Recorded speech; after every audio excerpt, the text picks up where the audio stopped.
Wherever you go, whatever you do, throw a little at it. Omax, Vest and Briefs. கடந்த பிப்ரவரி மாதத்தில் லஷ்கர்-இ-தொய்பா அமைப்பின் சதித்திட்டத்தை செயல்படுத்த திருப்பூரில் பதுங்கியிருந்த வங்கதேச பயங்கரவாதிகள் 6 பேர் கைதாகியுள்ள நிலையில் NIA அதிகாரிகள் விசாரணை நடத்தி வருகின்றனர்.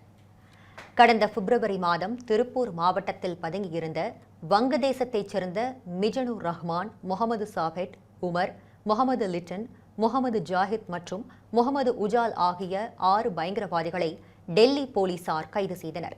இவர்கள் லஷ்கர்-இ-தொய்பா அமைப்பின் சதித்திட்டத்தை செயல்படுத்த பதுங்கியிருந்ததாக விசாரணையில் தெரியவந்தது. தொடர்ந்து இவர்களின் தலைவரான ஷபீர் அகமது லோனை கடந்த 2 நாட்களுக்கு முன்பு உத்தரப்பிரதேச மாநிலம் காஜிபூரில் டெல்லி போலீசார் கைது செய்தனர்.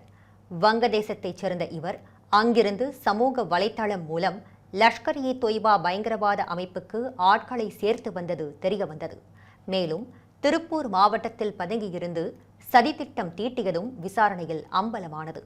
இந்நிலையில் ஷபீர் அகமது லோன் எந்தெந்த பகுதிகளுக்கு சென்று யாரையெல்லாம் சந்தித்தார் என்பதை குறித்து திருப்பூர் மாவட்டம் அம்மாபாளையம், பல்லடம் மற்றும் ஊத்துக்குளி உள்ளிட்ட பகுதிகளில் NIA அதிகாரிகள் விசாரணை நடத்தினர்.